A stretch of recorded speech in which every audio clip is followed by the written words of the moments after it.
honorable jury members, respected teachers, dear juniors, and my friends. A warm good afternoon to everyone.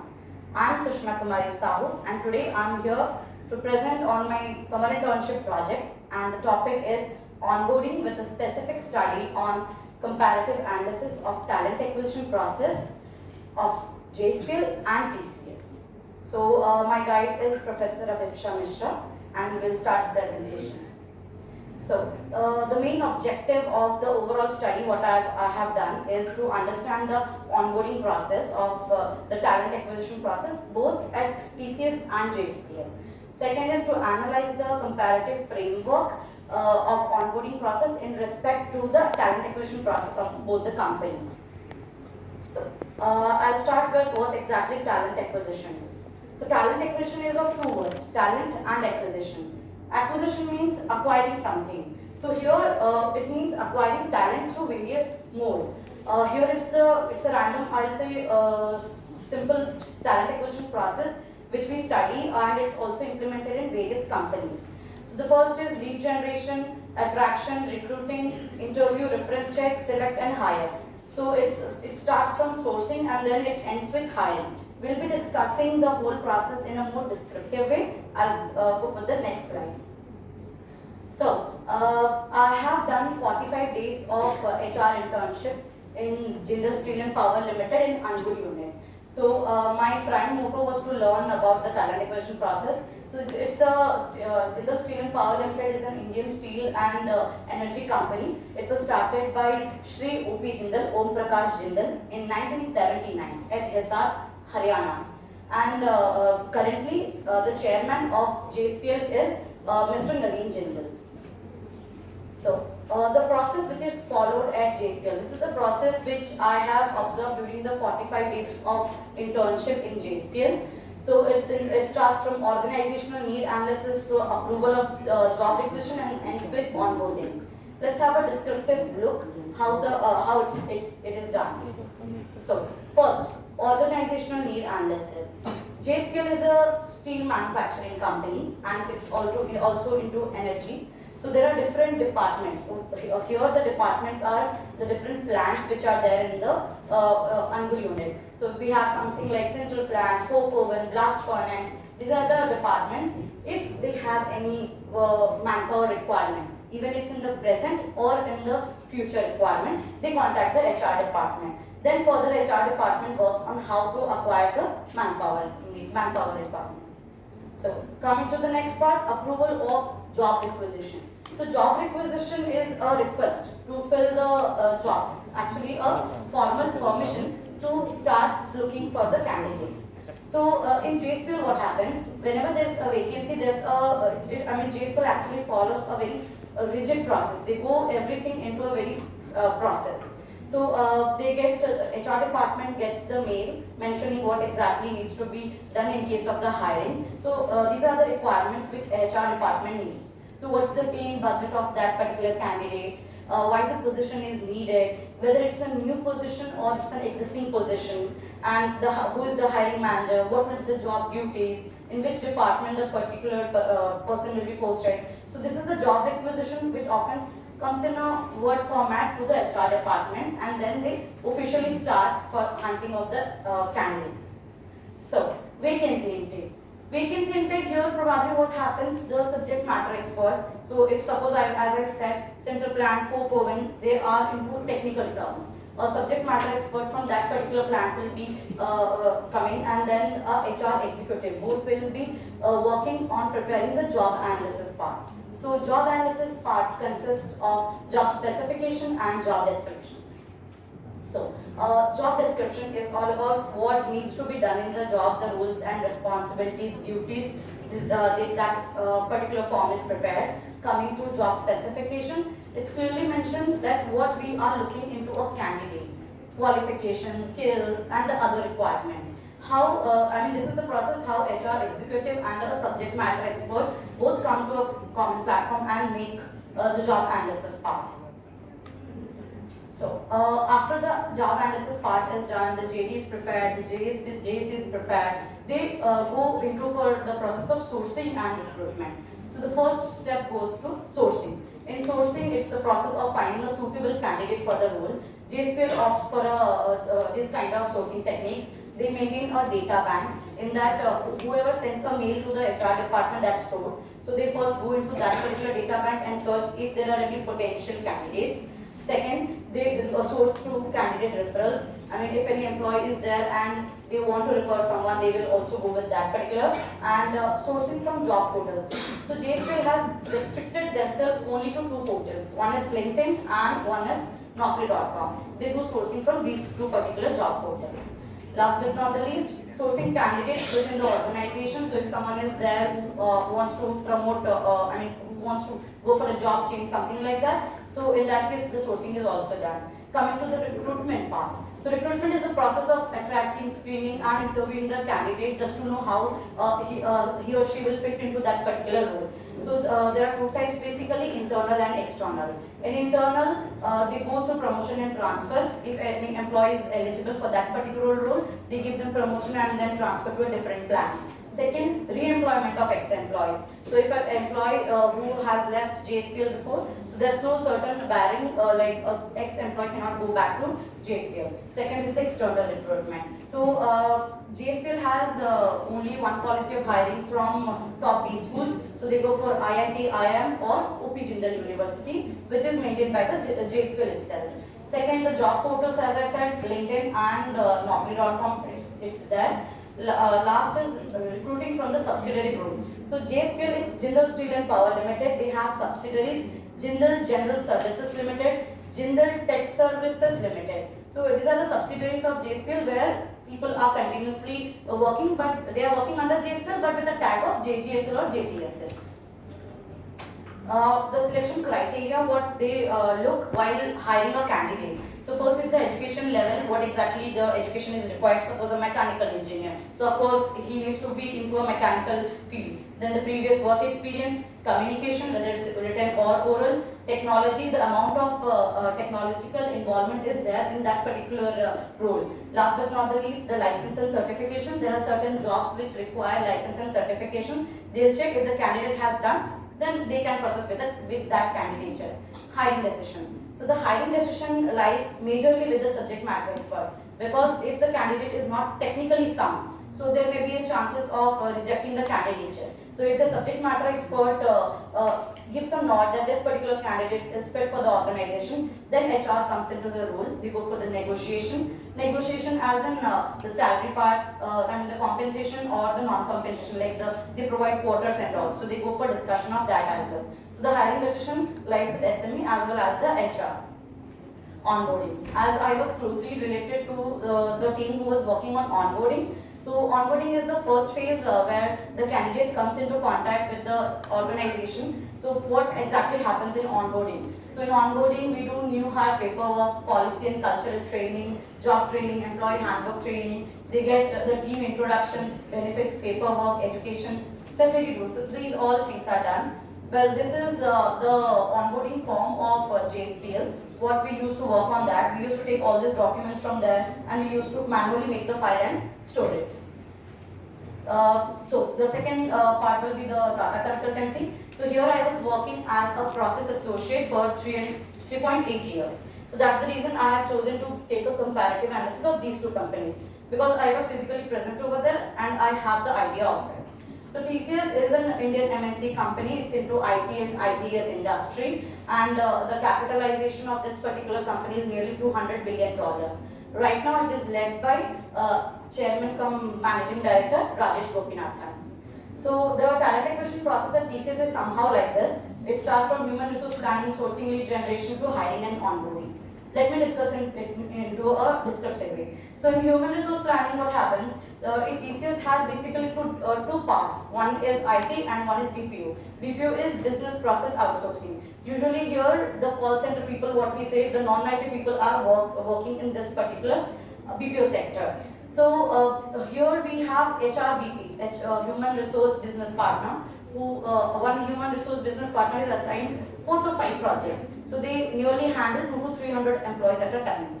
So once a HR receives an intimation from any project mentioning that we have a vacancy currently or in the future, so HR will start acting accordingly. So once they receive any kind of intimation, the sourcing starts. The sourcing will start through online job portals. TCS is not restricted like JSPL, so they are into Naukri.com, LinkedIn and other job portals. Second, we have something called resource management group. In simple words, it is called bench. So the people who are into bench for a very long period of time, TCS tries to source from that particular R&G department. And then there's TCS has a BYD program, Bring Your Buddy program, which an existing employee can refer an outside candidate. Then sourcing candidates through online job postings as in the career pages or the other job portals, and sourcing candidates through a recruiting database which they maintain internally, as every HR has their own database, set of candidates which they keep for the backend. Coming to the recruiting and attracting part, so TCS is a big brand in itself. So if it comes to the recruiting part, they definitely go for the digital job posting. TCS has, what I'll say, they have adopted the application tracking system where they have set certain parameters. If a candidate is sending the resume, if the parameters are met, then only it will come to the HR. Then campus recruitment, TCS is open with any kind of college. There's no certain barriers. They only look for B schools or kind of thing. They hire from any college. Then digital job postings, as I mentioned, then recruiting through subsidiary. So subsidiary, there are Tata Business Services, Tata Connect, these are the subsidiaries. If there is an internal requirement or external, they try to hire from their own subsidiary. Then Bring Your Buddy program, so it's into already part of that. So this is all about the recruiting and attracting, interview and assessing. So in TCS, if you have 60% throughout your career, then only you will be eligible to apply for it. In case of fresher, a fresher needs to apply TCS NQT, it's National Qualifying Test. Then they need to go for the technical round. The person, I'll say as SME only, they take the round. If that particular candidate is cleared, they go for a managerial round. So here there are projects, different projects. The project manager again takes the round in the managerial round, and then comes the HR round, negotiation of the salary and the further things. So if a candidate has a gap of 1 to 2 years with a very valid reason, then only they will be considered, or else TCS doesn't entertain career gaps. And in case of making the final decision, here the final decision of hiring lies with the HRBP only. Then onboarding. So TCS has a very simple process, very ease of process. The onboarding is done. There are 2 different portals. Background verification process, it's one portal, and there is ION portal. So it takes maximum a day or 2 for completion of the onboarding process. If onboarding is completed, the paper documentation is completed, the background verification is, the process will start. So here it goes up to within the 90 days. Once the documents are submitted, they'll go for the background verification. Well, the sources of data through which I have collected, primary sources, the qualitative analysis, it's totally observing the working in the HR department, and the secondary data is through like company website and the various articles which are available online. Here comes the most important part, comparative analysis of talent acquisition at both TCS and JSPL. So the comparative basis, what I have meant on the basis of sourcing and lead generation. So TCS overall has a very digitalized or system-based process. So they go through that. But in JSPL, they still go for some kind of old processes. They go only for very limited college placements drive, and then they are stick only to LinkedIn and Naukri, whereas TCS is into 3 to 4 websites. Then coming to the recruiting and sourcing of candidates, BYD program and through IGP also the recruitment and candidates is done. But in JSPL, they only go for more in headhunting in case of the executive level. And checking the reference. So TCS is very much focused on the background verification. If the background verification is not done properly, then the employee may be laid off from the current role. But in JSPL, they have outsourced the background verification process to a different vendor. Hiring and onboarding. So TCS is into automation. They have artificial intelligence including in that. Whereas JSPL, they are still into the traditional and primitive method of hiring, and they go for a paper-based thing.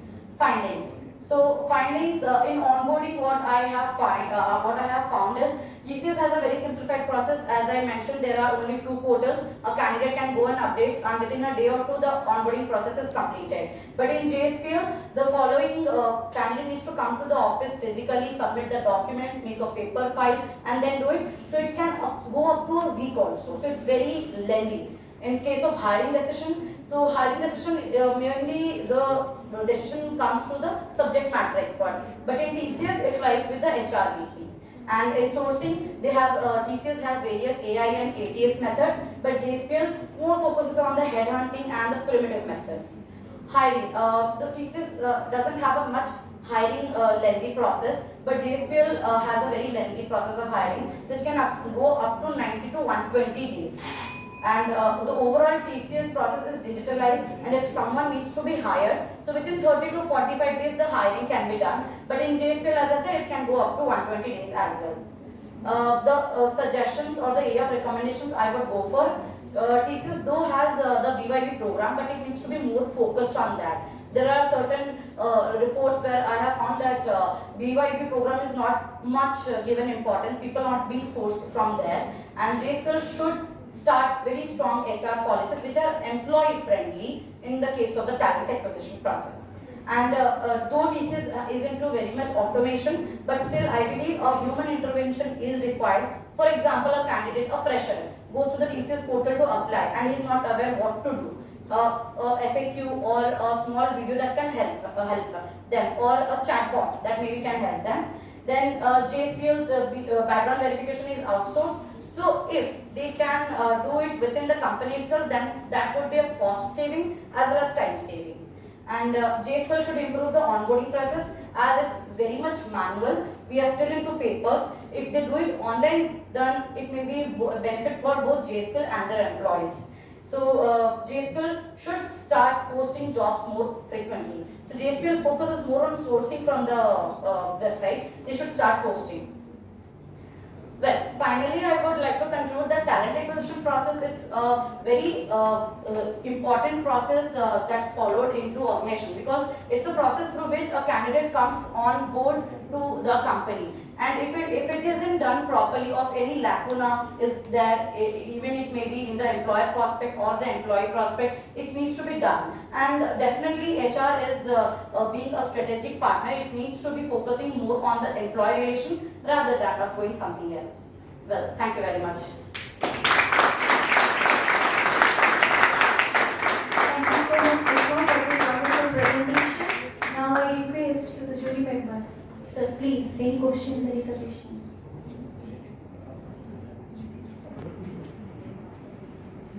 Very well, Sushma. Thank you, sir. Thank you very much. So you were there, or it was an offline thing?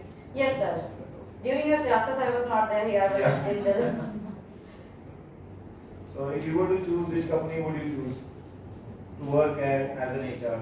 Sir, I'm still a part of TCS, so I'll go with TCS only. You're not putting your resume, I mean your... Sir, I'm on sabbatical leave, Oh. educationally, so I'm still a part of TCS. But getting out of the diplomatic side of it, you would still prefer which company? I'll prefer TCS only, sir. Yes. So don't you think like when JSPL is still continuing with the old school of thought in terms of recruitment, would cost be an important factor there for them to follow whatever they're doing right now? Sir, I believe cost will be a factor, but if a person is investing 7 days in the onboarding, then definitely it's a cost to the employee also. In that 7 days, the employee could have done something else. They would have gone for sourcing or any other process, but they stick to that particular process of onboarding. So it's a hectic job for the employee. The employee comes daily, sits for the 7 days. That's the maximum time I'm saying. It's a waste of time for both of them, I believe. So that was my observation in that field. Were you able to put this point to them in any kind of a forum, keeping in mind that going forward maybe there could be strategic thinking shift in terms of the way they are following things? Yes, sir, it was there while we were leaving JSPL. We had this very interactive session with the HR head, and we had given these feedbacks to them. So they had this thing like automation will take time. It cannot be done overnight. But yeah, they have considered it, and maybe later on they have started posting the jobs on LinkedIn also. So we are happy to see that our suggestion was working. Good. Thank you. Yes, sir.